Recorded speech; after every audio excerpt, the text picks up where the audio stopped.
Bienvenidos a Teatro Crítico. Soy Humberto González.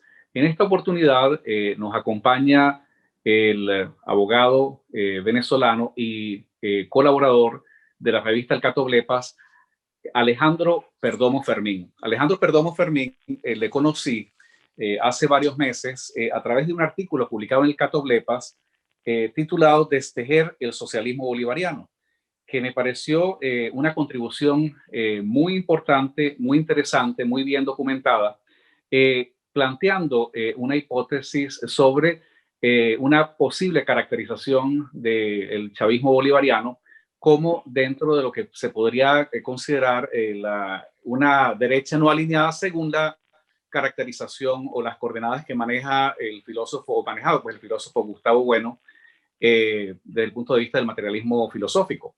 Yo quiero hacer esta breve introducción para dar la bienvenida a Alejandro Perdomo, y con quien vamos a conversar hoy sobre esta caracterización del chavismo bolivariano, del fenómeno de Hugo Chávez. ¿Es una izquierda, es una derecha? Y cómo nos puede ayudar el materialismo filosófico a entender, este perfil del chavismo en Venezuela. Bienvenido, Alejandro. Gracias, Humberto.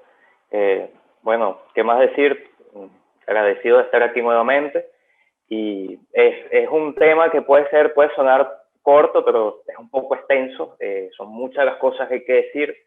El chavismo es un movimiento que ha tenido muy poca observación, muy poco estudio. Quizás se ha estudiado el sistema políticamente, económicamente. Incluso Categui, un anarquista conocido aquí en el país, hoy día asociado a el PPT, pues ha hecho más o menos un estudio del sistema económico y de cómo ha funcionado el chavismo en estos más o menos ya 20 años, tiene más de 20 años esta enfermedad aquí en el país.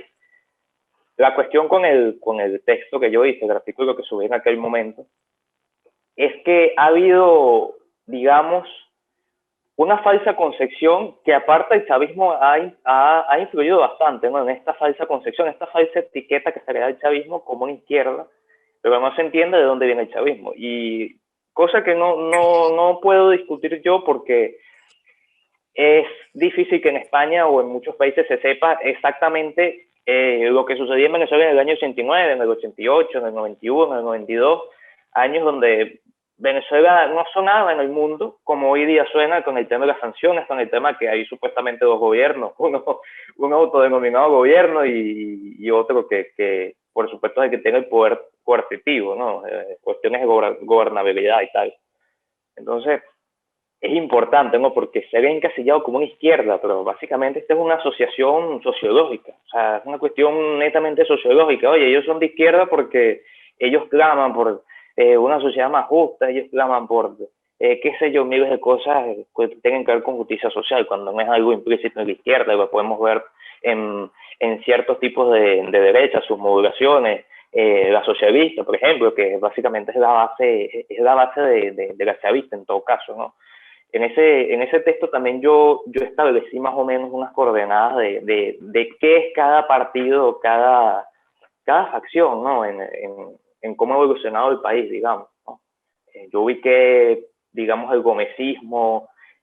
Bueno, en España, para que se ubiquen, el gomecismo es un gobierno que se da más de Juan Vicente Gómez, es un golpe de Estado de Cipriano Castro, se da de los 20 hasta los 30 y algo más o menos.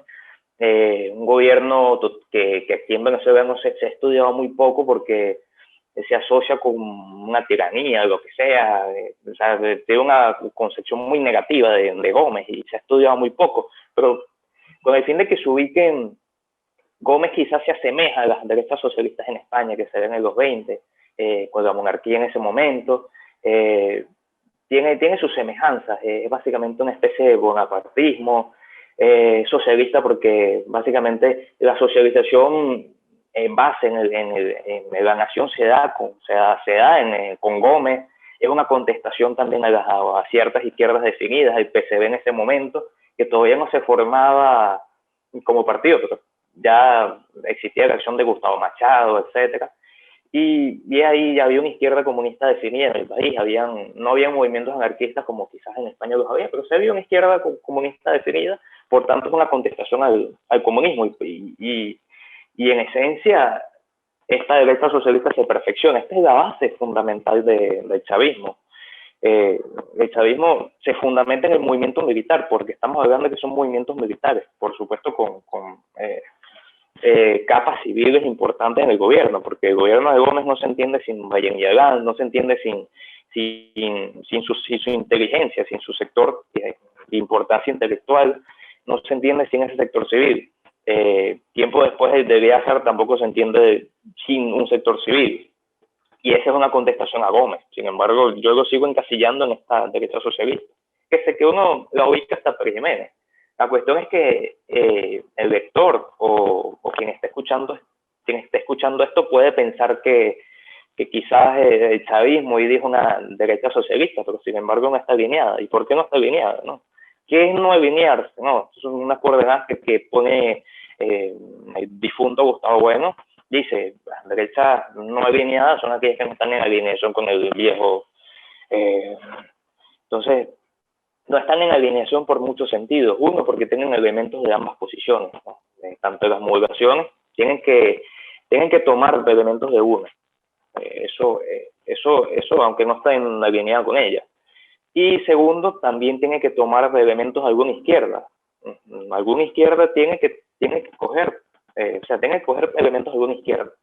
Y esto es un fenómeno que no solo vemos aquí. Yo tomo muchas analogías importantes. Tomo analogías con el fascismo, tomo analogías con el nacionalsocialismo, el nazismo, tomo analogías con el falangismo, incluso, que es un movimiento que es muy complicado de definir, tanto en todas sus fases, las falas españolas, con José Antonio, la de Homs, después la de Fethi Homs, que ya no es una derecha malvineada, ya es un movimiento socialista, ¿no?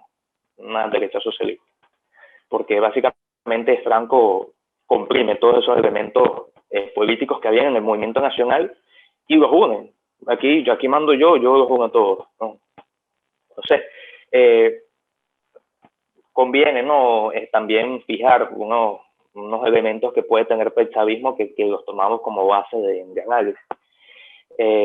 Ya lo mencionamos, el chavismo como influencia, ¿no? Como influenciado por el movimiento militar, que son todos estos gobiernos que más o menos mencioné. De Pérez Jiménez es esencial. Chávez no se entiende sin Pérez Jiménez, aunque haya mucho nostálgico de Pérez Jiménez que diga, oye, sí, Pérez Jiménez es una asesina de comunistas, de izquierdistas. Pero sin embargo fue un gobierno muy socialista económicamente, muy socialista en cuanto a su definición, ¿no? Muchos de los proyectos de hoy día del chavismo no se entienden sin Pérez Jiménez. ¿Por qué? Porque son básicamente emulaciones de esto.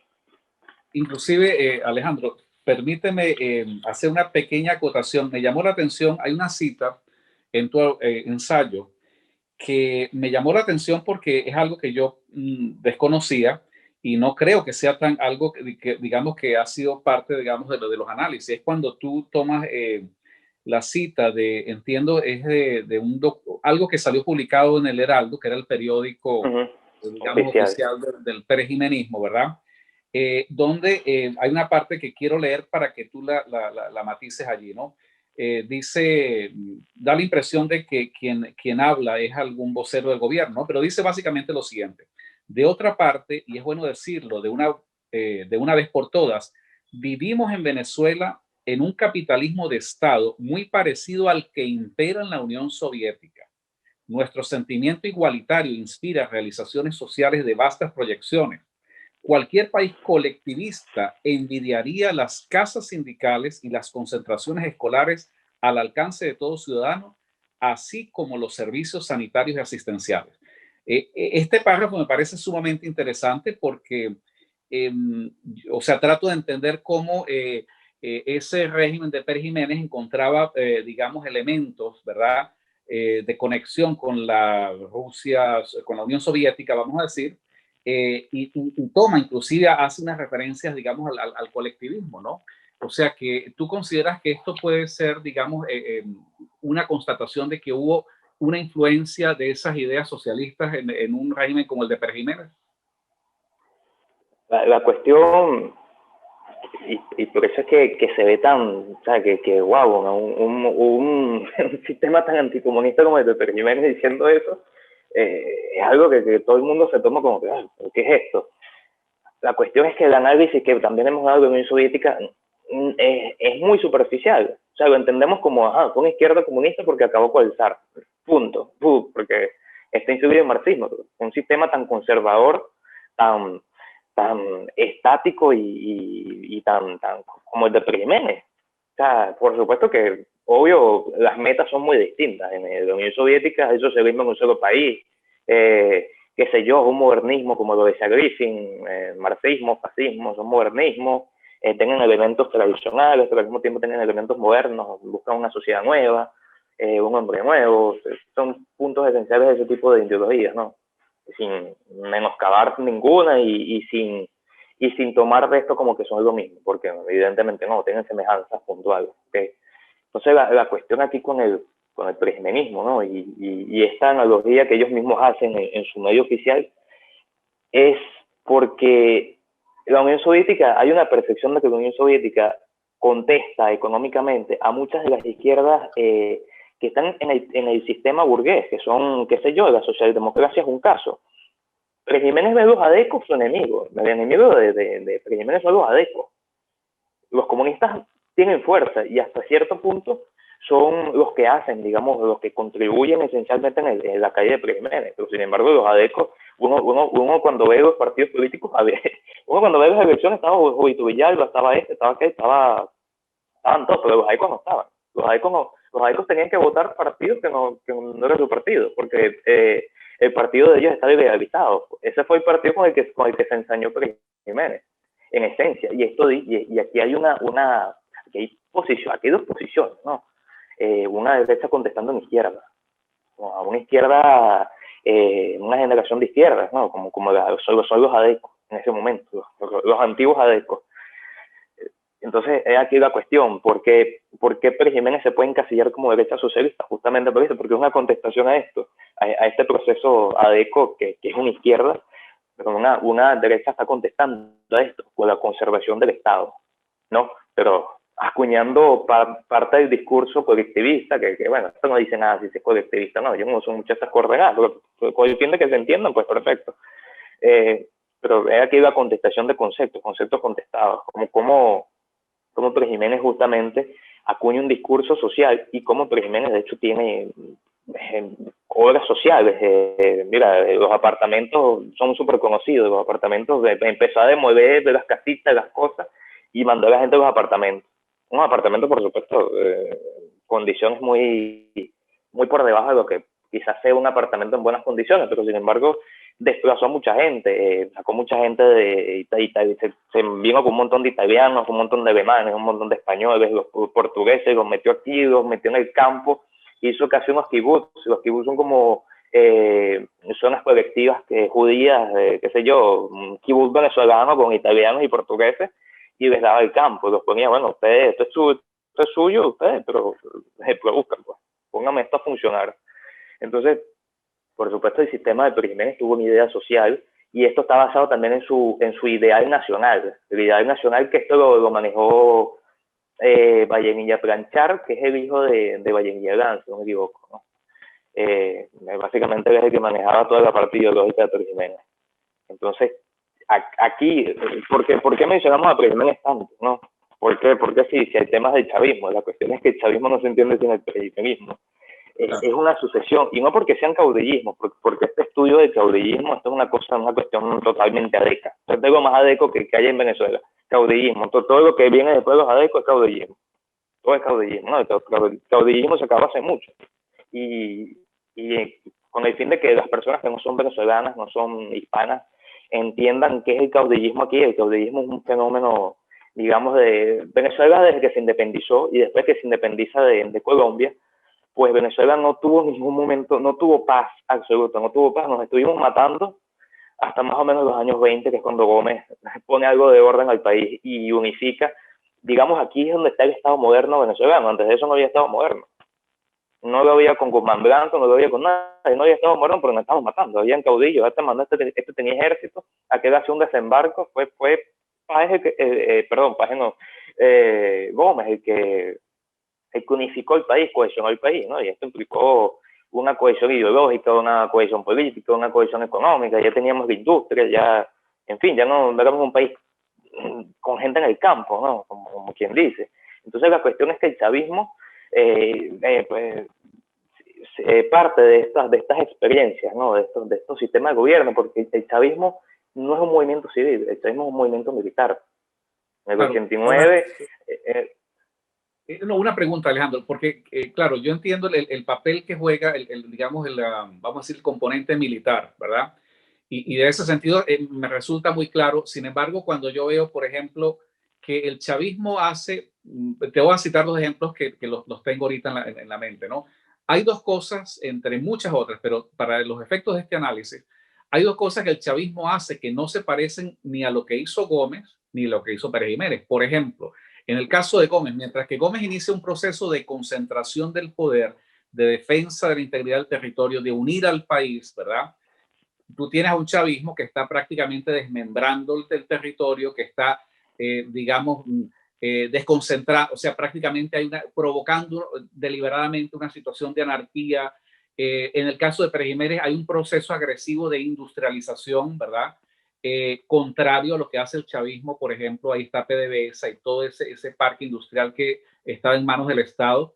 Entonces, yo no sé si esa conexión es más que todo una inspiración o bien o un basamento teórico para ellos, pues, digamos, tener un constructo allí teórico, o simplemente es un elemento de propaganda, decir, bueno, es un socialismo nacionalista, es un chavismo bolivariano, pero habría que incorporar al análisis también lo que han hecho ellos en estos 20 años, ¿no? Que no se parece a esas, digamos, perfil de lo que podríamos caracterizar una derecha nacional, perdón, una derecha socialista, ¿no? Bueno, por supuesto que puede ser ofensivo, ¿no? Decir que el chavismo tiene algo del gomecismo cuando, por favor, debemos muchísimas cosas al gomecismo, debemos muchísimas cosas al perimenismo, debemos muchísimas cosas a Medina Angarita, todo el mundo debemos algo, pero el chavismo no debemos nada. Entonces, puede sonar de esa forma, pero por supuesto que la inspiración es ideológica en este caso, ¿no? Entonces, de conceptos, de acuñar formas, discursos, ¿no? Pero si al campo material vamos, ¿no? De lo que está hecho y lo que no está hecho, pues por supuesto no han hecho nada, ¿no? Eso es una obviedad, eso en principio, ¿no? Conexión, por supuesto, es en cuanto a posiciones que se ha tenido en torno al país, ¿no? El chavismo, una de las cuestiones del chavismo, no lo llamemos chavismo porque todavía no es chavismo, ¿no? Vamos a suponer que Chávez todavía es oficial de la Academia Militar, todavía no lo vetan de la Academia Militar, son los años 80, y hay pequeños movimientos militares en la academia, ¿no? Son células, son logias, son, digamos, como la de Samán de Güeres, que es la de Chávez y Arias Cárdenas, ¿no? Y Baduel. Estas pequeñas células, el punto de ellas es que el país está desordenado, el país es un desorden. Este es el argumento de estos movimientos, el país no está ordenado, las Fuerzas Armadas están por el piso. Cuando Gómez no estaba en el piso, cuando Pérez Jiménez tampoco. Un país sin Fuerzas Armadas que no funcionen, no es un país, no puede ser nación. Es un país que hay una oligarquía mandando y que tiene el país andando a su paso. Entonces, la cuestión de este chavismo base es esta. Y aquí la cuestión de definir, la dificultad es que el chavismo se ve influido también en movimientos de izquierda, aunque no es una izquierda, pero se ve, en ese momento había muchos movimientos de izquierda y había muchas ideologías izquierdistas en el país. Y aquí es cuando se pone más difícil el asunto, porque también Chávez se basa en experiencias como la cubana. Pero yo también hice un texto hace poco donde desmentía quizás el aspecto comunista de Fidel Castro y de su alzamiento y su movimiento y lo que sea, porque en cierto modo no va motivado por ninguna idea comunista, sino su movimiento del comunismo es totalmente puntual, es geopolítica. Bueno, los soviéticos me ayudan, yo soy comunista ahora. Los vietnamitas hacen lo mismo. Oye, bueno, a mí los estadounidenses y los soviéticos me están ayudando, me dan armas. Hoy soy capitalista, mañana soy comunista. O sea, son cuestiones que al final no son tan importantes en el, digamos, en cómo se actúa, ¿no? Entonces, la cuestión del chavismo es que el chavismo toma de todo un poco. Básicamente, se entiende como movimiento militar en principio porque sus fines son militares. Hay mucha gente dice que si no hubiese ganado Chávez, sino que gana Maduro, tuviésemos un pinochetismo venezolano aquí. Entonces, hay una cuestión que yo pienso que es importante, ¿no? Que la influencia no es porque, digamos, el chavismo haya sido gomecista en esencia, ¿no? No puede ser gomecista. No porque haya sido perejimenista tampoco. Y si tiene elementos de izquierda, no es porque sea izquierdista ni de izquierda. Entonces, estas son cuestiones importantes, sino porque toma elementos de cada uno, y esto es lo que hace la originalidad del chavismo. Y este término, justamente, lo de ser, digamos, fundar para algo nuevo, es esencial en el chavismo, porque básicamente, ellos son una contestación a todo lo que existía antes, y a todo lo que venga después también, y a todo lo que existe en este momento. De aquí a que yo veo en el fascismo y en el chavismo, y no porque, y vuelvo y hago mención a esto, no porque sean la misma cosa, no, por supuesto no tiene nada que ver ideológicamente, pero sí el chavismo tiene semejanzas con el fascismo en un sentido. El fascismo es una contestación de todo. El fascismo dice, a mí, o sea, digámoslo de este modo, Mussolini decía, yo no estoy luchando por lo que está antes de 1789, y sin embargo, yo soy una oposición a lo que estaba antes de eso, y a lo que viene después también, porque es una sociedad burguesa. Yo contesto a la sociedad burguesa y contesto a la sociedad que no es burguesa, porque lo importante es la nación. El fascismo tiene como una especie de concepto de nación que no es político, nada, y tampoco del Estado. El concepto del fascismo, en cuanto al Estado, es un concepto que es el Estado ético, hegeliano, y también el que es espiritual, esto que decía Gentile. La concepción también de nación es básicamente una nación que todavía había existido. Esto viene de Mazzini, Mazzini, que es uno de los fundadores de Italia, de Italia unificada. Entonces el chavismo también tiene una concepción de esta, pero también con elementos de indigenismo y cristianismo, y o sea, es una cuestión de que tienen elementos de todo un poco, ¿no? Entonces ellos atacan todo. A ellos no les importa si la nación venezolana se fundó cierto tiempo, se fundó en este. Ellos básicamente dicen que la nación venezolana existe desde hace más de 300 años. O sea, imagínate la cantidad de tiempo que tiene existiendo. Eso no puede ser. Pero ellos piensan eso. Entonces, la cuestión es que ellos son contestación, ellos son dialécticamente negativos a absolutamente todo lo que hay, lo que existe. Y aquí la incapacidad que tiene la oposición, que ha tenido la inteligencia, lo que ha tenido cada movimiento político en este país de entender el chavismo, porque no lo entienden. Ellos simplemente dicen, estos son los tipos que se montan en el poder. Esto es un sistema donde ellos tienen manejan todo, y ya, o sea, aquí falta que venga Estados Unidos y lo saque y punto. No es cuestión de eso, es que no los entienden, no entienden no entienden a qué vienen. Porque vámonos al caso. Chávez venía ideologizado en los años 80, Chávez sabía lo que hacía. Chávez ya tenía sus concepciones, parte de las concepciones que hoy día se manejan las tenía Chávez. Y los partidos políticos no entendían eso. Los partidos políticos no entienden nada de eso porque son antiintelectuales, nunca han entendido nada de eso. El chavismo llevaba 10 pasos por encima de los partidos, y todavía como gobierno, más allá de que esté descompuesto, de que hayan bandas electivas, de que el país esté dividido, de que haya esta gente allá, de que China tenga el país caminando como gusta.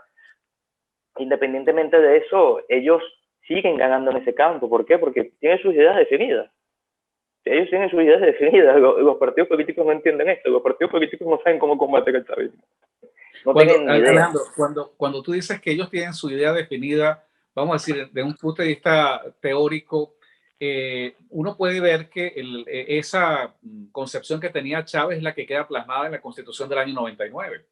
Pero claro, yo creo que también parte de la dificultad que hay acá es que estamos frente a una situación que no solamente es inédita en Venezuela, sino, yo no sé, en el mundo. O sea, de que no se trata de que el chavismo toma el control del gobierno, sino el chavismo tomando control del Estado como tal. Entonces, no es igual. O sea, por ejemplo, estamos hablando de una Fuerza Armada que ha sido ideologizada, que es donde yo creo también, porque claro, está, digamos, lo que es la ejecución de la política las cosas que ellos tienen que hacer para sobrevivir como, vamos a decir, como régimen, ¿verdad? Pero también está entonces la justificación que ellos tienen que darle a su gente, pero en mi opinión, más específicamente a las Fuerzas Armadas, a quienes el chavismo tiene que convencer de que, oye, hay un sustrato ideológico, hay un basamento ideológico, filosófico, teórico que justifica lo que estamos haciendo. Entonces, claro, esa ideologización de las Fuerzas Armadas, utilizando esas concepciones de Chávez que a mí me parece más como una mezcla, una moda posmodernista donde, bueno, él toma prestada diferentes cosas y más se me parece pues a esta combinación, a estos movimientos que están surgiendo ahora globalistas, que bueno, todo vale, o sea, esto es una izquierda que, digamos, se dice izquierda, pero que la final es una izquierda que no le importa, digamos, prescindir, por ejemplo, de la idea de Estado, por decir algo, ¿no? Como un ejemplo, ¿no? Pero yo no sé, o sea, por ejemplo, esa parte, ¿no? De el plasmar eso en la Constitución, el utilizar esta concepción para ideologizar la Fuerza Armada, indudablemente pone las cosas en una situación que si la oposición, no hablemos de la parte ética, moral, pero desde el punto de vista político, si la oposición no entiende lo que está pasando acá, pues nunca van a poder, digamos, desagregar o sea, ¿cómo entender un problema cuando ellos están trabajando en unas coordenadas donde están pensando que van a oponerse a un gobierno, cuando en realidad lo que estás hablando es de toda una estructura, todo el aparato estatal que está al servicio pues de esa concepción, digamos, de la política? Sí, apuntaste algo muy importante. El chavismo es un fenómeno. Es un fenómeno que este país no ha tenido. Y, bueno, no sé si en el mundo. Han habido el fascismo es un fenómeno que de verdad hoy día se sigue estudiando. Es un fenómeno. O sea, es muy complicado estudiar el fascismo hoy día, ¿no? El chavismo también. Y aquí las semejanzas que yo doy, ¿no? Porque básicamente el ascenso del fascismo también se entiende del desconocimiento de qué significaba fascismo. O sea, mucha gente, muchos intelectuales se ven digamos, seducidos. Y dicen, bueno, pero esto ataca a los comunistas y también ataca esto y ataca a todo el mundo, ¿no? Y tenía unas bases también definidas, ¿no? Que se van gestando, por supuesto, el principio esencial del fascismo es la acción, ¿no? Es actuar, ¿no? Lo demás viene en el campo, ¿no? El chavismo tiene algo de eso también, que ellos actuaban y cuando se gesta finalmente este movimiento, el PSUV que se funda en el 2005, ¿no? 2006, ya aquí dicen, bueno, ya la acción pasó, ya mandamos, ya estamos, digamos, en el esquema de gobierno estatal, ya hicimos una forma de Estado y entonces ya tenemos ya cómo ideologizar porque ya hicimos la acción, ¿no? La cuestión del fascismo también es que gana justamente por ese motivo, porque han ido a monarquía. Eso sí, aquí también hay una distinción, esto lo apunto aquí velozmente, que el fascismo no dominaba el Estado italiano, ¿no? Porque la monarquía, la casa de los Saboya, seguía mandando. Básicamente el monarca es el jefe de Estado. Y quien saca a Mussolini es Víctor Manuel. Entonces, en cierto modo, no tenían el Estado, digamos, compuesto de la forma como el fascismo ve el Estado. Esto es falso, esto es totalmente falso. El chavismo tiene todo el Estado, el chavismo hizo el Estado a su imagen y semejanza, ¿no? Entonces, aquí la importancia y todavía porque va más encima de lo que fue el fascismo como fenómeno en el 19, en los 20, los 30, todos esos años, que son los años, digamos, del fascismo, ¿no? En Italia, por supuesto. Entonces, ¿por qué es importante esto? Porque el chavismo sí hace su forma de Estado a su gusto. Pero también no se puede entender tampoco este modo tan monolítico. ¿Por qué? Porque la Constitución en esencia no es el Estado. O sea, la Constitución es la ordenación, digamos, del Estado en cuestión. Pero si uno se va al caso, esa Constitución no se usa hoy día. Esa Constitución es papel. Y ese es el punto de la oposición. La oposición apoya la Constitución chavista porque dice que es papel. Pero no entienden que también es la Constitución chavista, ¿no? Entonces las dos posiciones son difíciles, ¿no? Porque es la cuestión de que si se debe seguir de esa Constitución o no. Yo pienso que no. Y más allá de eso, el chavismo no le importa si la Constitución se sigue o no, porque ellos de todos modos, de hecho, esta ley que lo mencioné en mi Twitter, un ensayo que vi hace poco de esta ley nueva antibloqueo, que eso es totalmente anticonstitucional. ellos están diciendo, si constitucionalmente, ¿no? Las expropiaciones, las nacionalizaciones son por interés social, supuestamente, en comillas, ¿no? ¿Cómo tú, o sea, cómo tú haces lo opuesto? O sea, si tú expropiaste en algún momento apelando a ese mito, porque es un mito, vemos, en esencia es un mito, porque se pone la arcana imperio, ¿no? Los motivos de Estado se ponen como si fuesen de interés social, no tienen que ser de interés social, evidentemente, ¿no? Entonces, es anticonstitucional porque ellos están diciendo, bueno, pero si expropiamos en algún momento podemos simplemente volver y privatizar todas estas cosas más allá de que se haya hecho, ¿no? Y esto es anticonstitucional. Y lo están haciendo porque no les importa su constitución, es simplemente una constitución, ellos se ordenan mediante eso, apelan a ella positivamente cuando gusta y cuando no también. O sea, entonces, yo digo que sí, digamos que es un fenómeno que nadie va a entender a simple vista. Esto exige una discusión como esta, exigen 2, exigen 5 y van a pasar los años porque yo, aunque esto pueda sonar muy feo, muy mal, muy negativo, yo pienso que esta gente sí, va a estar aquí mucho tiempo y mucho tiempo porque no hay alternativa a ellos. No existe. La oposición no está dando nada, no está aportando nada y no porque no puedan, porque pueden, evidentemente pueden, sino porque, uno, hay complicidad, ¿no? Y dos, porque están viviendo un sueño, una fantasía. Ellos tienen una fantasía donde ellos están combatiendo algo que no existe. Ellos están combatiendo a nada. Ellos no están definiendo lo que están combatiendo. Si tú no defines a tu enemigo públicamente, como decía Smith, no estás haciendo nada. O sea, es la cuestión de definición. Tenemos un enemigo público y no es un competidor, porque no estamos compitiendo con ellos. No tenemos que competir con un enemigo. No es lo mismo. Entonces, esto es una cuestión importante. Además que la manera como se manifiesta esta oposición, entre comillas, yo la llamo la falsa oposición porque en realidad no son alternativas, 20 años, digamos, colaborando, siendo parte del régimen, presentándose para, digamos, hacer creer a la gente, bueno, que hay una confrontación electoral, pero en el fondo, reconociendo pues toda esa estructura del régimen chavista. Pero la expresión de esta oposición ahora es el famoso mal llamado gobierno interino de Guaidó, que como tú dices, es una cosa que está allí, que es algo montado en el aire, claro, vamos a decir, desde el punto de vista jurídico, político, montado en el aire. O sea, ¿por qué? Porque es un gobierno que no está al gobierno, que no produce actos de gobierno, no produce actos de Estado, que no tiene soberanía en un metro de tierra, de territorio venezolano, que no, y ni siquiera tiene la vocación bueno, vamos a asumirnos como gobierno, ¿no? Es un gobierno extraño donde, bueno, aparte de la figura de Guaidó, no hay, digamos, ni siquiera las estructuras o el intento, ¿no? de asumirse como tal gobierno. Pero claro, eso desde el punto de vista jurídico político. Ahora, en la realidad práctica, pues obviamente hay consecuencias directas de ese gobierno, entre comillas, porque es una entidad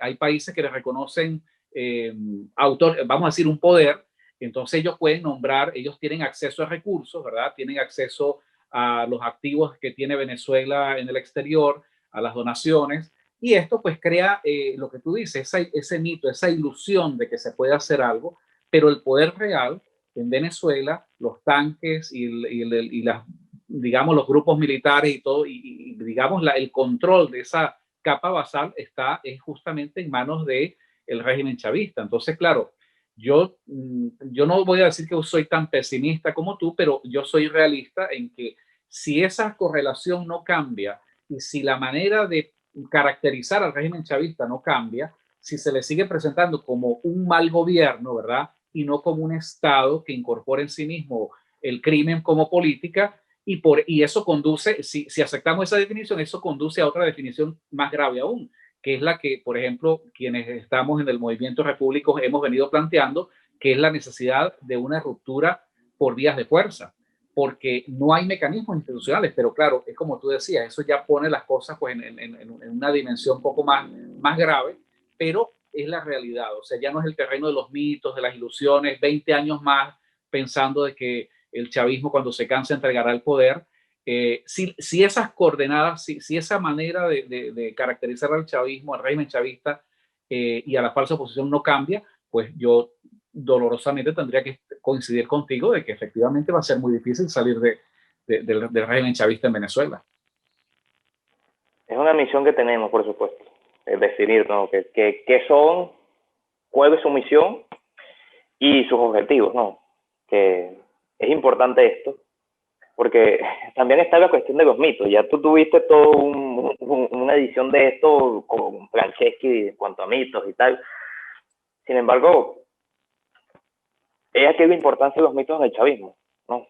Entonces, antes de esto, por supuesto, déjame irme a las coordenadas del sistema y vamos a tocar, pues, los pocos elementos que falten de por qué el chavismo está aquí o está allá o en qué posición está el chavismo, ¿no? Entonces, el chavismo también se puede entender, digamos, ¿no? Con mucho, o sea, porque el chavismo no es un movimiento único en su tipo, ¿no? El chavismo quizás, el chavismo de hoy puede encasillarse, el chavismo desde 2005, 2006 se puede encasillar en derechas indefinidas, ¿no? Que ya aquí bueno admite, bueno, casi que dice, lo que pueda venir después es que no sepamos qué son o qué pueden ser, porque son verdes, porque son estos, porque son anarcocapitalistas, porque son aquello, porque, o sea, cuestiones que son imposibles de encasillar porque parten de una situación nueva, de un contexto actual, ¿no?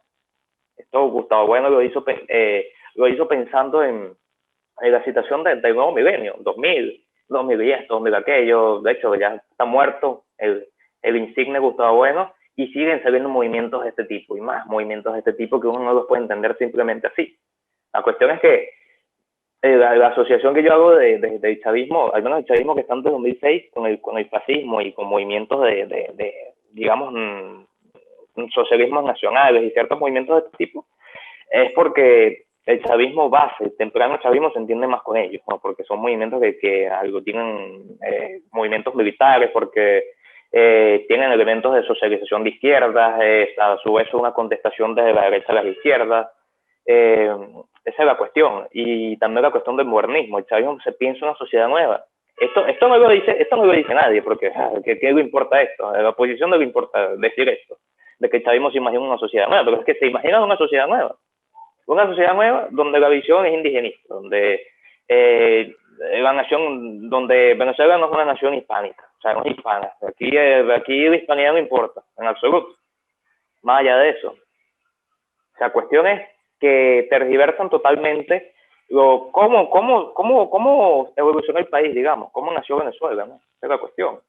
Si antes del chavismo había mitos, ¿no? Habían cuestiones donde se cambiaba cómo empezó todo, pues el chavismo eliminó absolutamente tanto esa versión como la que estaba antes y todo lo que sucedió. El chavismo hizo una nueva versión. El chavismo pintó un Bolívar nuevo, como el fascismo pintó un Mazzini nuevo. Ellos tenían su versión de Mazzini, ¿no? Y cómo a su vez, ¿qué fue lo que hizo España aquí? ¿No? Ellos dicen que ellos nos ven como una nación distinta a España cuando, por supuesto, no tiene ningún sentido esto de dos naciones o muchas naciones. Aquí hay una sola nación, la nación española, desde Cádiz, ¿no? Esto es lo importante. Entonces, eso no existe. El chavismo es un enemigo de la hispanidad, como un enemigo de todo lo existente, de toda perspectiva, de toda visión. El chavismo es un modernismo que busca acabar en esencia con absolutamente todo lo existente en este país, tanto el mito nacional como el que sea, porque el Bolívar que ellos están pintando no es el Bolívar que había en esa época, son dos cosas distintas. Ellos pintan un Bolívar que es antiestadounidense, que es antiamericano, un Bolívar que se opone a los imperios y a esto y a aquello, cuando él estaba fundando uno. O sea, esto es absurdo. Y no nada más esto, sino que son enemigos básicamente de todos los imperios, pero están asociados con ellos, ¿no? Que tampoco esto es tan importante. Los soviéticos se supone que se enemistaban con todos los imperios, pero al mismo tiempo tenían la posición de uno. Y China también, ¿no? Pero la cuestión es que el chavismo los ataca a todos. El chavismo dice, no, pues estos son imperios que han tenido toda la vida en Venezuela acabando con la economía de este país y explotando el pueblo y no sé qué cosa, y a este y a aquel y a todos. Y señor, pero, o sea, y Bolívar, ¿cómo se independizó? Supuestamente, en comillas, si asumimos que el concepto de independencia es adecuado, ¿no? ¿Cómo Bolívar hizo esto? Sin fusiles británicos, sin o de dónde venían sus soldados, porque no son soldados mestizos, no son soldados, los pardos están con Boves, con Monteverde, con los españoles, con su patria, básicamente. Entonces, estos son mitos que el chavismo ha impuesto, ¿no? Ya lo han mencionado, Franceschi lo mencionó la vez pasada, lo dijo, pero no nada más esto, sino el mito fundacional del año 89. Aquí hubo un estallido social donde no sé qué, y los adecos y los copellanos y no sé qué, y nos alzamos también los militares de conformidad con ese alzamiento del 89, porque el pueblo se mató a no sé cuántos, y cuestiones que son absurdas, porque se sabe que los del 89 fue un saqueo, fueron saqueos por doquier, saqueos de todo tipo, gente financiada, gente de las universidades moviendo, una cuestión que coincidió con las vacaciones de los policías, o sea, todos los policías están de vacaciones en ese momento. Es una cuestión que fue totalmente planificada y que ellos lo ven como el mito fundacional, como la insurgencia del chavismo en Venezuela. Fue en 1989 y el 92 fue el segundo hecho fundacional, el golpe de Estado, que no hizo nada de golpe de Estado, que tampoco fue una idea de Chávez, una idea que se debatió en el movimiento militar, porque había mucho. En el 89 también hubo un intento de golpe de Estado, la noche de los tanques, esto no lo sabe mucha gente. Estaba con Salvi como encargado de gobierno y llegaron unos tanques al palacio, y con Salvi se queda así, pero ¿qué pasó? Y no pasó nada, por supuesto. Los militares se quedan como que, bueno, no, nada, nos equivocamos de sitio y se van. Y ya habían advertencias de la DICIP también de cuestiones de que los militares estaban descontentos, ¿no? Entonces, esto también es un mito fundacional del chavismo, este tipo de cuestiones. Ellos parten de mitos. Sin mitos, el chavismo políticamente es inviable. Más allá de toda la cuestión de gobernabilidad y cómo está el país, sin estos mitos el chavismo no puede sostenerse. La importancia de los mitos del chavismo es esencial. ¿Por qué? Porque su idea de sociedad nueva, de hombre nuevo chavista, es uno que ellos no dicen cómo, ellos dicen porque, o sea, ellos dicen que va a ser así, pero no dicen cómo, ¿no? O sea, quizás un puntan como un juego comunistas, ¿no? Porque dicen, no, aquí estamos buscando un nuevo sistema donde haya justicia social y donde haya esto y donde todos tengan igualdad, todos los mestizos, los indígenas, esto, aquello, como si, por favor, cuando los españoles no estamos mestizos. O sea, en Venezuela no había mestizos hasta Chávez. Cuestiones que ellos plantean, que son totalmente burdas, ¿no? Entonces, su sistema se basa en esencia en estos mitos, ¿no? Incluso ellos acuñan parte de los mitos del comunismo. Que esto es una cuestión interesante porque quizás uno de los pocos movimientos de este tipo, de estos movimientos que están en el medio, ¿no? Aquí está la izquierda, ellos están en el medio, ellos tienen elementos de este y aquel, pero la importancia del chavismo en este sentido es que casi nadie toma elementos, el fascismo no toma elementos del comunismo, no toma, los niega totalmente, pero el chavismo sí toma elementos del comunismo. Y de hecho toman supuestamente cómo funciona el partido, lo toman de la misma forma, imita el Partido Comunista Soviético, cuando ellos ni usan el Partido Socialista Unido es la cosa más inútil del mundo, ¿no? Eso no se usa. Ellos ponen a dedo y punto, y se acabó. Eso no funciona como ellos plantean que funciona. Pero sin embargo copian esta estética del partido central y no sé qué cosa. Y en 2020 en adelante estamos en la época nueva, bicentenaria, de esas cuestiones que copian la estética del comunismo totalmente. Entonces, esto es un elemento más que nos da a entender por qué esta unión ecléctica de ciertas cuestiones se asemeja también digamos, este movimiento verde de Gaddafi, la Yajaramilla, que es la ideología de Gaddafi, que tiene tribalismo, tiene socialismo, tiene algo de comunismo, pero niega también la lucha de clases, qué sé yo, el socialismo árabe de Michel Aflec también es una negación del marxismo, pero es un socialismo, también es nacional, de estas cuestiones. El chavismo parte de estos movimientos, esencialmente. Esta es la cuestión de que los pone más a la derecha que a la izquierda. Hay cosas que también los ponen a la izquierda, ¿no? En comillas, porque uno puede decir que una posición a favor del aborto, a favor de esto, que si al caso vamos, el chavismo no ha manifestado ninguna, pero digamos, la cuestión es que hoy día se asocian a la izquierda, ¿no? El chavismo tiene algunas, ¿no? La cuestión del mestizaje, la cuestión, pero al mismo tiempo tiene elementos que los pasan de una vez a este lado, ¿no? Que es la cuestión del cristianismo. Ellos se autodenominan cristianos, aunque no lo sean, porque no lo son. Yo no sé qué tan católico puede ser una persona que tenga un gobierno como este. Pero la cuestión es esa. Ellos se autodenominan como tal. Ellos se autodenominan como tal sin ninguna base.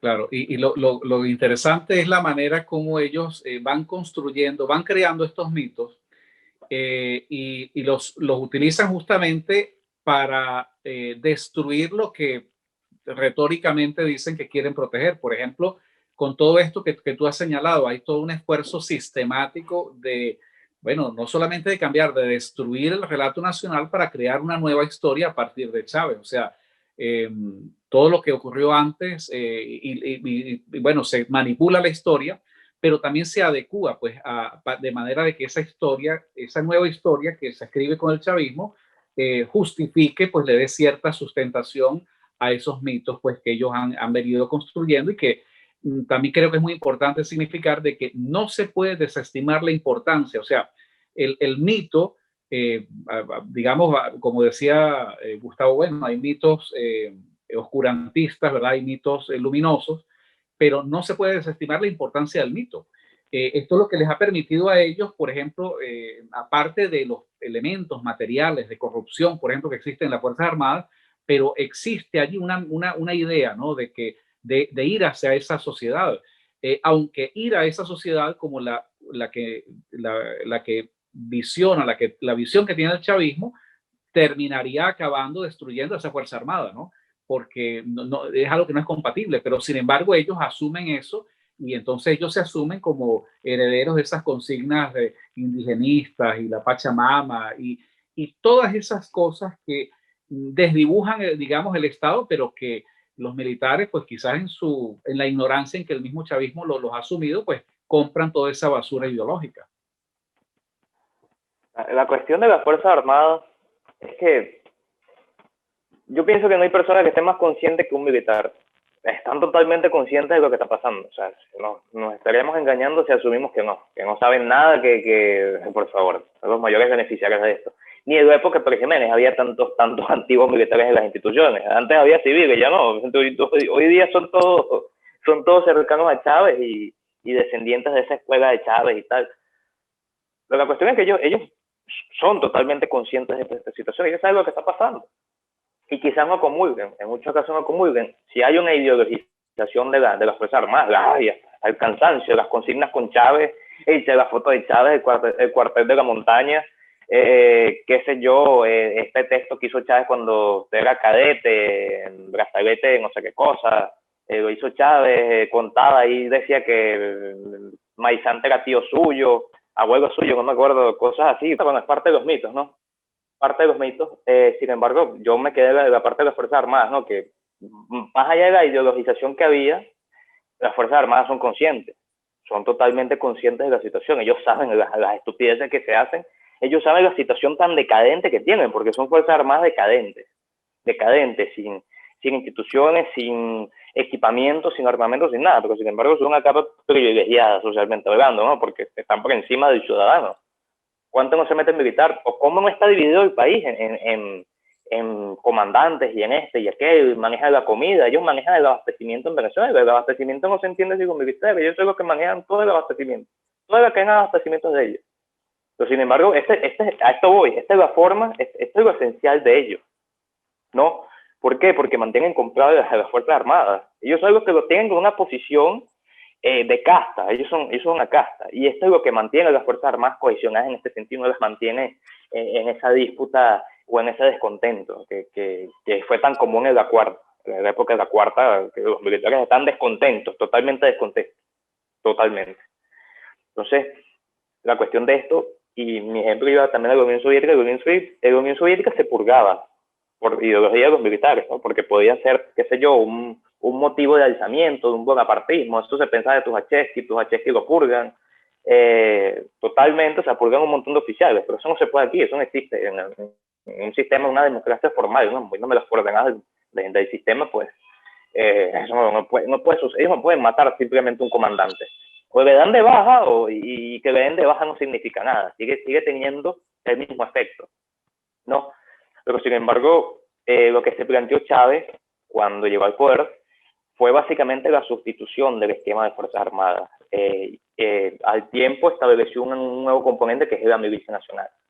Todos sabemos para qué funcionan las milicias en sistemas como estos. Todo el mundo sabe ¿qué función tenían los camisas pardas en la Alemania nazi? Todo el mundo sabe qué función tenían los camisas en el fascismo italiano. Todo el mundo sabe la función que tenían estos cuerpos armados paramilitares. Todo el mundo sabe. Lo que pasa es que por supuesto, se metió en el sistema de Fuerzas Armadas, como que tiene sus semejanzas también con las Gestapo, las SS, que tenían una fuerza gigante. Estaban armados por el mejor equipamiento. No eran parte de las Wehrmacht. Estaba el GER, que es el ejército, pero estaban las SS. Y también tenían su sistema de mando, sus comandantes, sus cosas, y eran las fuerzas de choque del partido nazi. Entonces la cuestión aquí con la milicia nacional es que ese fue uno de los objetivos de Chávez. Si las Fuerzas Armadas un día se sublevaban, pues aquí está la milicia nacional. La milicia nacional tiene sus comisarios políticos del chavismo, ¿no? Entonces, ellos, esa es una de las cosas que a mí bueno, yo veo excelente de forma desafortunada, quizás negativa hacia mí, negativa hacia ti, pero la cuestión es que la inteligencia que tienen esos sujetos es una inteligencia muy política, no es cuestión de que son estúpidos, no es cuestión de que son la plebe, no es cuestión de que es lo peor, no, ellos no son lo peor. Ahí se montó una gente con capacidad, quizás con capacidad también de dañar, ¿no? Porque han dañado casi todo, pero una capacidad política gigante. Si no, no estuviesen mandando todavía. Si no tuviesen tantos mitos, no tuviesen esa capacidad ideológica tan gigante que tiene. Es que yo creo que una de las cosas que ha pasado en Venezuela es que de esa oposición que es conveniente al chavismo, se ha subestimado el chavismo como tal. Entonces, el subestimar el chavismo, el no tener claridad de cómo caracterizarlo, eso conduce a errores y yo pienso que es así. O sea, no puede ser solamente, claro, hay un colaboracionismo, hay un proceso de entrega. Estos 20 años son la mejor demostración, pero hay que darles crédito de que ellos pues, han venido mutando y han venido evolucionando conforme las cosas han ido cambiando. Y claro, yo creo que para mí lo que sí resulta claro en el análisis es que es imposible. Hay gente que no les gusta utilizar esas afirmaciones así tan categóricas, pero yo diría que es imposible pensar en una salida, digamos, pacífica, negociada, institucional. La única manera es producir una ruptura por la vía del fraccionamiento interno, por ejemplo, un fraccionamiento de las Fuerzas Armadas. Es necesario, es deseable, podría ocurrir. Yo lo veo muy poco probable por ese sistema de complicidad que tú mismo has descrito, que prácticamente, oye, se requiere de una fuerza, o sea, crear un núcleo, ¿verdad? Que podría eventualmente también ser derivado de pugnas internas. Lo que pasa es que ellos han demostrado una gran habilidad de sortear esos conflictos internos, negociando pues cuestiones gremiales, burocráticas, cuotas de poder y en algunos casos localizando digamos el foco de tensión, aislándolo y virtualmente eliminándolo. Ya pues hemos visto, por ejemplo, lo que ha pasado con gente como Baduel Rodríguez Torres, Rafael Ramírez, etcétera. Y seguramente habrá otros que vendrán en camino, pero es un proceso, digamos, pareciera que progresivo de purga, ¿no? Pero sí es eso, o sea, hay realmente una estrategia y la única manera es poder confrontar, pues, yo, por ejemplo, creo que una confrontación no podría plantearse de otra manera, sino con otro ejército profesional que tenga más capacidad, que se imponga y que producto de ese quiebre, entonces sí podría ocurrir un realineamiento de algunos componentes, algunos efectivos de esas fuerzas militares. Antes yo no diría que es imposible, pero es muy poco probable. Sí, es una falsedad, es un chiste, es una fantasía pensar que esto es una cuestión de negociaciones.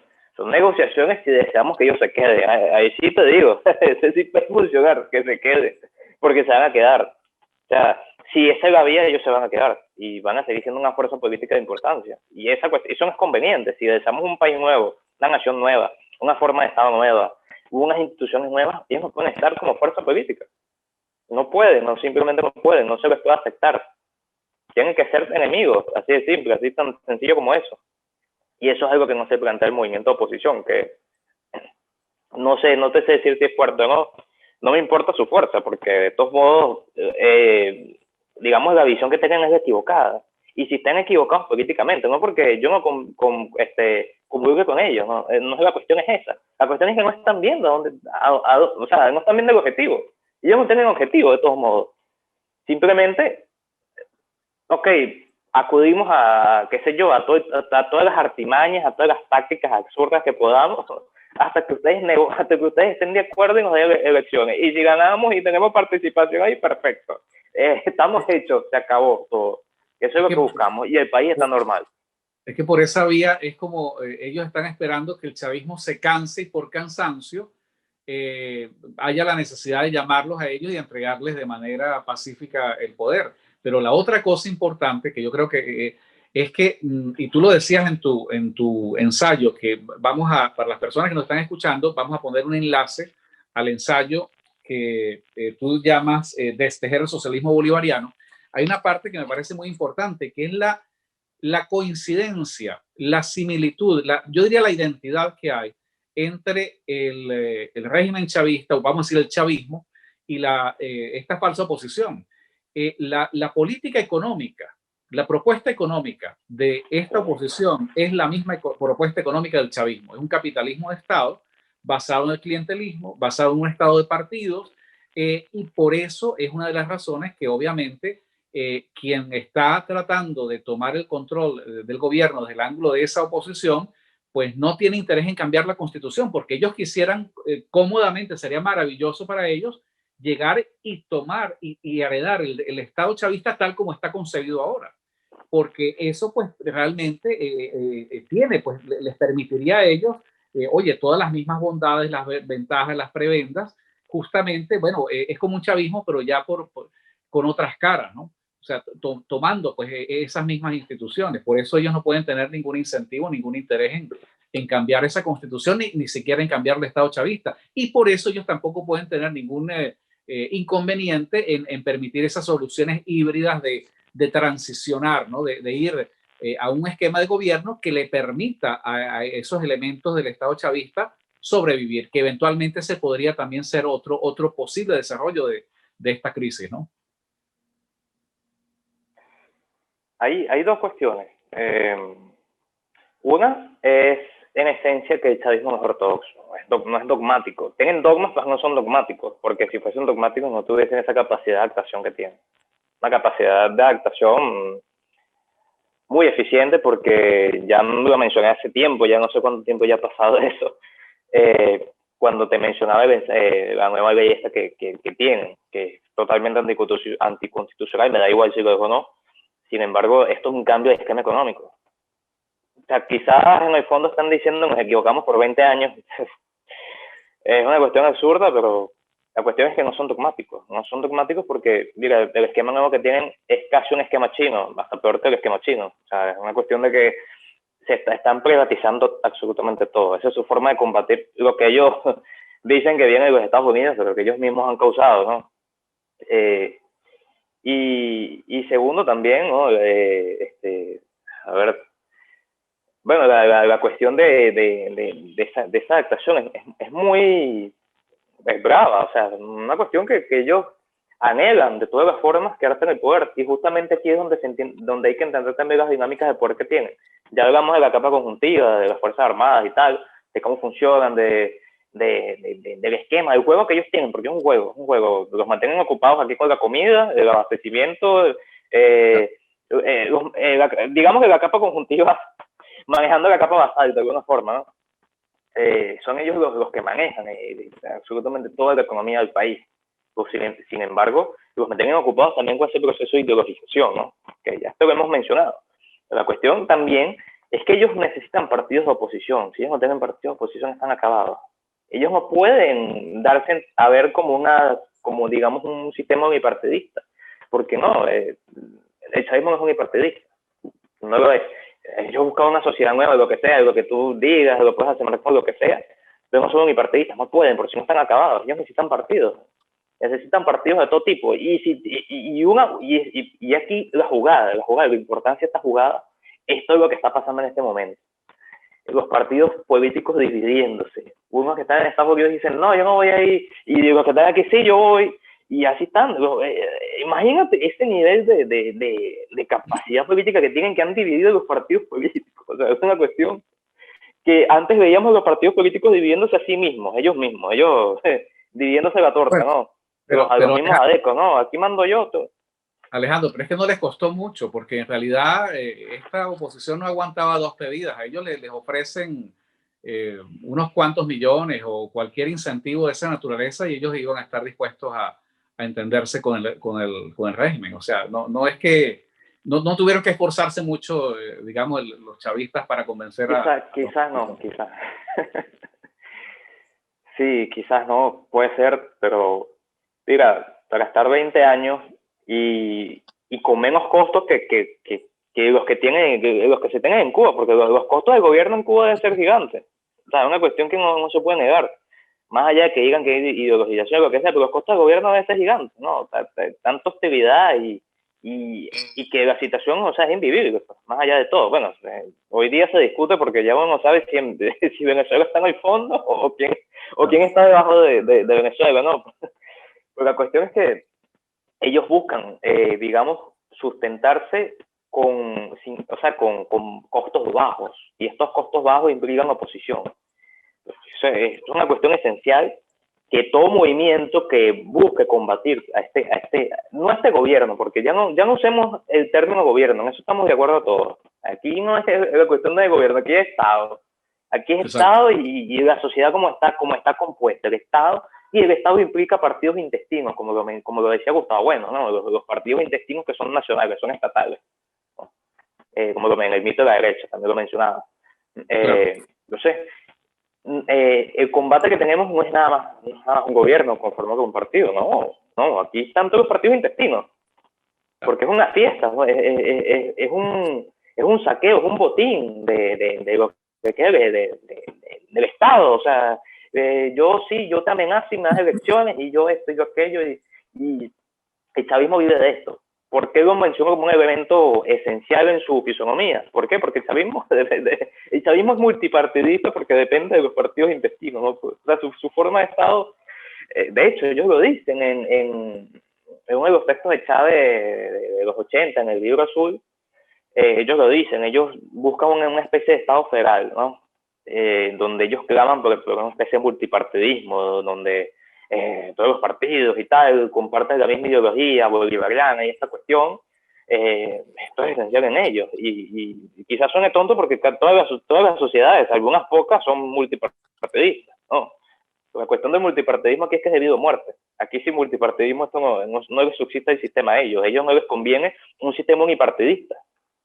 Por supuesto que ellos han acudido a esta cuestión de la Asamblea Nacional Constituyente, estas cuestiones, porque han sido patadas de ahogado, digamos, eso ha sido como su salvación inmediata a la decadencia que tienen, a las sanciones, al tema, a la insuficiencia económica, la incapacidad que han tenido.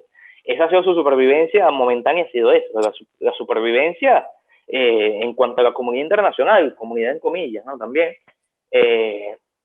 esa supervivencia total, ¿no? En el tiempo tiene que ser con partidos políticos. Sin esos partidos de oposición ellos no van a vivir. Entonces, esto también es una cuestión que hay que entender, ¿no? La importancia que ellos dan a los partidos, porque si no existe chavismo. Porque más allá de que fue una negación de los partidos tradicionales, de los dos partidos que aquí en Venezuela han mandado toda la vida, fue una negación de ellos, en esencia, eso no se niega, pero por supuesto, si uno analiza cómo surgen los partidos nuevos, ¿no? Voluntad Popular, Justicia, este tipo de partiditos que son decisiones de COPEI, decisiones de aquel, decisiones de este, son partidos chavistas. ¿Por qué? Porque vienen del Estado chavista, son partidos fundados en el Estado chavista, son partidos que son parte de ese sistema. Sin ellos no hay chavismo. Así de simple, el chavismo los tiene como partidos intestinos, porque ya no estamos hablando de que es un gobierno, de que vino el gobierno chavista y desconoció la Constitución del 99 y está haciendo qué tonterías esto. Estamos hablando de un sistema que existe desde el año 1998, un sistema totalmente nuevo. Estamos hablando de una Constitución nueva, estamos hablando de unas instituciones, unas Fuerzas Armadas nuevas, todo absolutamente nuevo. Ese es su proyecto arquitectónico, es ese. El socialismo del siglo XXI, bolivariano y tal, han puesto elementos ideológicos de esto, de aquello, pero tienen su forma de sociedad, su forma de sociedad. Yo en su momento, yo lo veía de esta forma en su momento, porque decía, bueno, pues estos son unos tipos que tienen mitos absurdos de que ellos ganan con un alzamiento popular, no sé qué cosa, unas elecciones que nada más hay que ver la estadística de la Constitución del 99, eso causa chiste, que ellos dicen que ellos tenían una mayoría, no sé cuántos, y no sé qué, y esto, por favor, son cantidades, es una niñedad. Y ellos dicen que no sé qué, que el alzamiento militar, que no sé qué cosa, que el pueblo se alzó, por favor. Y ustedes ganan unas elecciones y punto. Eso fue su forma de acceder. Ustedes no acceden por forma violenta ni nada de eso. Y eso es un mito que tenían los fascistas también. Ellos dicen que la marcha eso que ellos habían hecho en el 21, 22, no me acuerdo bien cuándo fue, fue una marcha violenta, pero eso fue un acuerdo de la monarquía y de los fascistas. Víctor Manuel le dice a Mussolini, a mí me gusta cómo tú pones a marchar esa gente, así que te vamos a meter en el gobierno. Eso fue. En parte, es uno de los mitos del chavismo. Ellos no acceden con una, digamos, de la forma que ellos plantean. Ellos acceden de la forma que accedería el partido político que sea. Ahora, que ellos hacen la perversión de las instituciones viejas y hacen instituciones nuevas, hacen constitución nueva, eso sí es un hecho. Claro. Es totalmente un hecho, porque son una sociedad nueva y se imaginan una sociedad todavía más nueva que esta. O sea, ellos siguen viendo más allá, ellos siguen viendo en 20 años, en 50 años, o sea, es una cuestión que ellos tienen Pasa que, bueno, se discute también porque decía Gustavo Bueno que una prolepsis no puede ser utópica porque si no, no es un plan. Si no es viable, no es un plan, es decir, es utopía, es totalmente utopía. Entonces es la cuestión. Por encima lo podemos ver de esta forma, ¿no? Desde la perspectiva de ellos, ¿no? Ellos lo vemos así, lo vemos como un plan. Los chavistas ven eso como un plan. Los que lo vemos de una perspectiva distinta decimos que es totalmente utópico lo que ellos plantean, que es una sociedad nueva, que es una sociedad no sé qué, que es el indigenismo, que si la sociedad chavista nueva, que si la injusticia social, que si el nuevo sistema económico, por favor, el nuevo sistema económico. Sabemos que Venezuela ha sido estatista toda su vida, que el Estado te dio una fuerza gigante de la economía, eso se sabe. Pero van a decir ellos que ellos han cambiado el esquema económico cuando, por favor, todos los 20 años en comienzo han sido totalmente estatistas y hasta peor que lo que había antes. O sea, casi, si los adicos están contentos con este sistema de gobierno, con este Estado, con esta forma de Estado, con este modelo económico, están contentos porque es lo que hacían ellos. Entonces la cuestión también es que lo chistoso de todo es que esta ley nueva ellos están planteando la privatización de todo. Que yo no soy ortodoxo, o sea, a mí no me importa si un día se estatiza y mañana no. O sea, son cuestiones que se hace. Son cuestiones de administración, de gobierno, ¿no? La cuestión es que ideológicamente a ellos no les importa eso. Es que eso, yo creo que una de las cosas, porque pienso que ya estamos cerca de la hora para ir, digamos, finalizando el programa. Pero una de las cosas que a mí me queda clara de esta conversación contigo, Alejandro, es que es lo que tú decías de esa habilidad, ¿no? Que ellos tienen para, yo digo que es para mutar, ¿no? Tú dices, bueno, ellos siempre tienen, digamos, están viendo qué es lo que viene. Y claro, hay una necesidad pragmática de mantenerse en el poder. Esto que ha ocurrido ahorita, que me parece que es un tema que seguramente en las próximas semanas es importante discutirlo, analizarlo, es lo de la ley esta antibloqueo, porque ¿cuál es el sentido de aprobar una ley antibloqueo cuando todos sabemos que el mismo régimen chavista no respeta la Constitución? O sea, ellos en realidad, para hacer eso que ellos enuncian en esa ley, o sea, de hecho, ellos podrían hacerlo sin ese, entre comillas, instrumento legal. Ahora, ¿por qué lo hacen? ¿No? O sea, ¿por qué, digamos, da la impresión de que es como una manera de de legitimar esa nueva mutación, no mutación, hay un término en el juego de base que es pivotar, ¿no? El pivote. O sea, que mantienes la posición, pero cambias un poco el curso.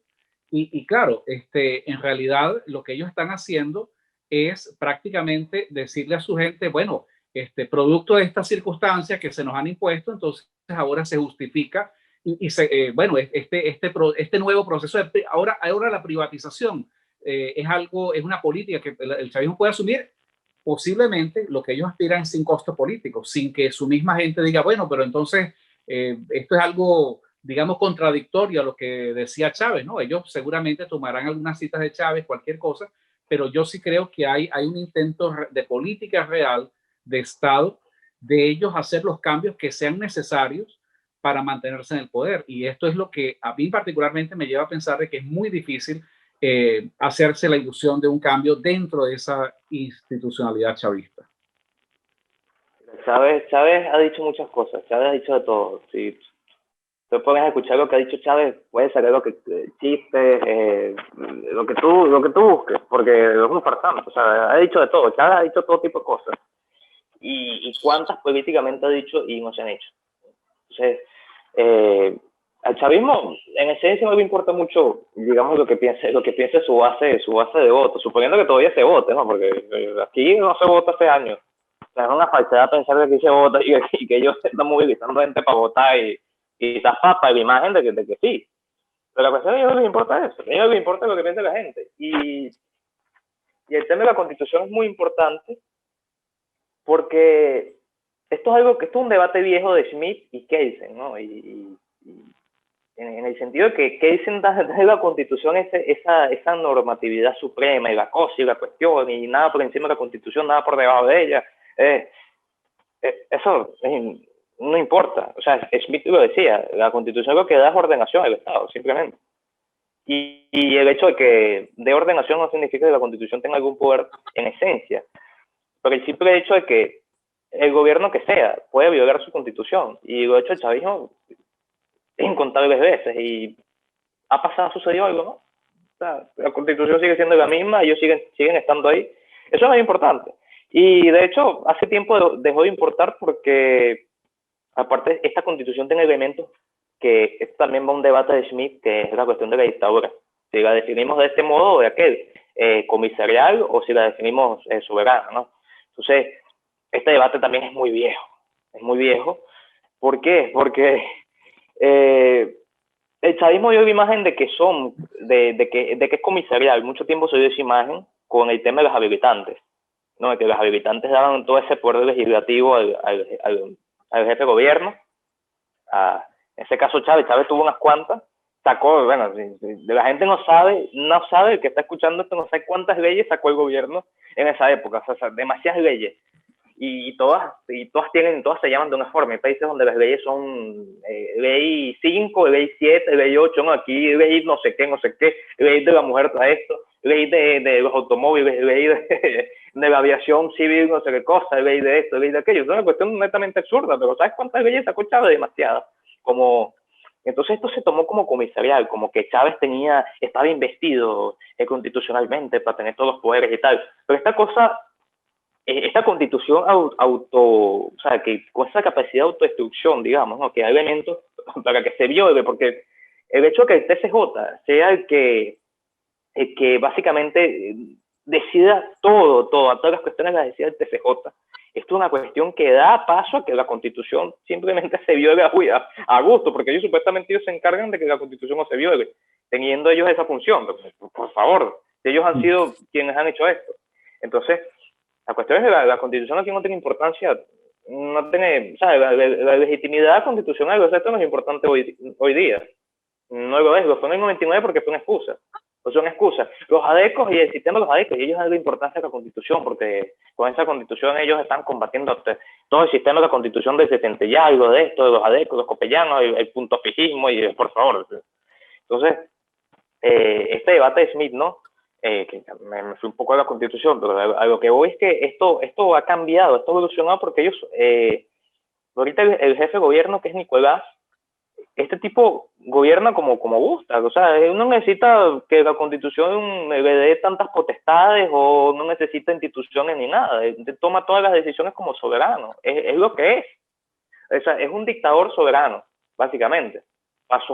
Esa es la cuestión. Entonces esta ley lo que da a entender es eso, que esto es una imagen de soberanía, ¿no? La gente entiende eso como la soberanía del pueblo y tal, no, cae en él como mandamás, como caudillo, cae en él es el que toma las decisiones, y él las hizo, él dijo, la hice yo mismo, y la hice yo mismo, eso no lo hizo ningún abogado, la hice yo mismo, y la firmó él, bueno, sí, todas las tenía que firmar él, obviamente, como ejecutivo, pero la cuestión es que la hizo él, o sea, es suyo, o sea, es suyo como su poder se lo permite. Entonces ya aquí no se legisla hace años, aquí no es un legislador de hace muchos años, aunque digan que la ANC están discutiendo esto, están discutiendo eso, esto son falsedades, esto es absurdo. O sea, esto es una cuestión de que es un dictador que tenga el poder para eso. Eso es algo que tampoco entendemos. Entonces, y ahí se puede volver también este debate que por qué la oposición sigue con la constitución no funciona, no sirve. Y cuando funciona, funciona para ellos, no para mí ni para ti, no funciona para todos. La idea de la constitución es que matice la forma de Estado, es que ordene, es que no, y no se tenga que funcionar porque no es un ser vivo que camina y anda, no es eso, sino que simplemente ordena y no está ordenando nada. ¿Por qué no? Porque no se está usando ninguna de las instituciones que establece esa constitución en términos de ordenación. En absoluto, no. A un jefe de gobierno y de Estado, de un presidente, que dice, bueno, hoy hacemos esto y mañana aquello, y yo hago esta ley y lo afirmo y listo, se acabó. Estas son las medidas económicas de la constitución, no importa. Eso es lo que dijo. Por supuesto, bonito. Lo dijo en articulados bien bonitos, y artículo 7, los capitales, no sé qué. Esa es la forma legal de decir que estoy atacando la constitución porque no funciona, porque el poder lo tengo yo. Tan sencillo como eso. O sea, para salir del chavismo, la premisa número uno es hacer a un lado esa constitución del 99, porque si es la que van a seguir usando, bueno, nuestros aliados, qué sé yo, Estados Unidos y la comunidad internacional como el plan para la transición del chavismo a otra cosa, pues da la impresión de que esa constitución nos augura, un futuro incierto. Yo digo que si algo se salva del comunismo, se puede salvar el comunismo, de ese jacobinismo comunista, es básicamente que ellos entienden una cosa, que es parte de su ABC, es que es la fuerza. O sea, aquí, imagínate si el bolchevismo hubiese coexistido con el zar y con los blancos y con aquel y con los mencheviques. O sea, por favor, no podemos coexistir con ustedes. Ustedes son un sistema. Ustedes son algo ya existente. Ustedes tienen que acabarse, porque si no, no hay más nada. Y no es que tengamos las mismas propuestas tú y yo de que ellos, no. Esa no es la cuestión. La cuestión es que sabemos que la fuerza es al medio, que no puede haber negociaciones con algo que ya... no puedes negociar con un sistema que ellos tienen. O sea, tú no puedes negociar con alguien que tiene la ventaja, porque estamos negociando con quien tiene la ventaja en partidos, en el manejo del Estado, en las Fuerzas Armadas. No puedes negociar con ellos, porque no estás negociando a tu favor. Y no es cuestión tampoco de que negocies a tu favor, es cuestión de que negocies a favor de la nación, digo, de la nación, señor. O sea, la fuerza es el medio. Y no es nada más la fuerza, sino entender que estamos combatiendo. Decir, este es el enemigo público, siendo muy smithniano, este es el que tenemos que combatir, este es el sistema, este no es el gobierno, es el sistema, es el Estado, es esta sección de partidos, de un partido gobernante, de los demás partidos. Esa gente se tiene que combatir políticamente, se tiene que acabar, porque si no, no estamos haciendo nada.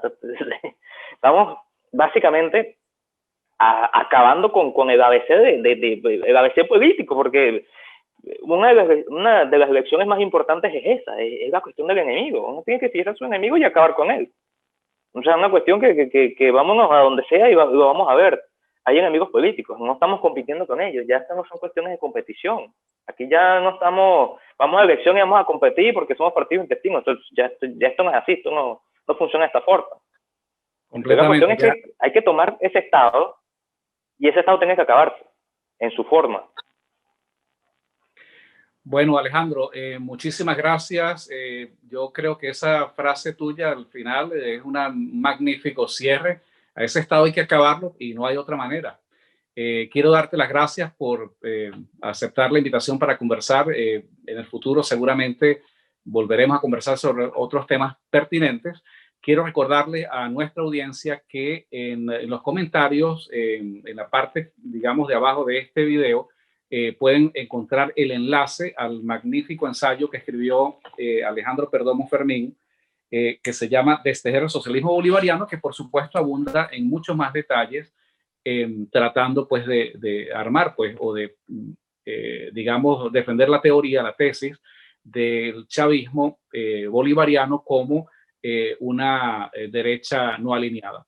Quiero dar las gracias a todos por participar en Teatro Crítico y nos despedimos hasta una próxima oportunidad. Muy bien, ¿cómo estás? Bueno, Mari, entonces, ¿qué cuento? 3, 2, 1 y comenzamos, ¿verdad? Gracias, Alejandro, excelente.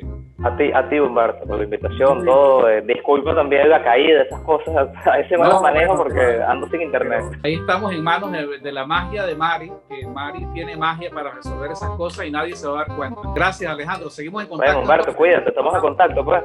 Suerte. Okay, gracias. Gracias, Mari.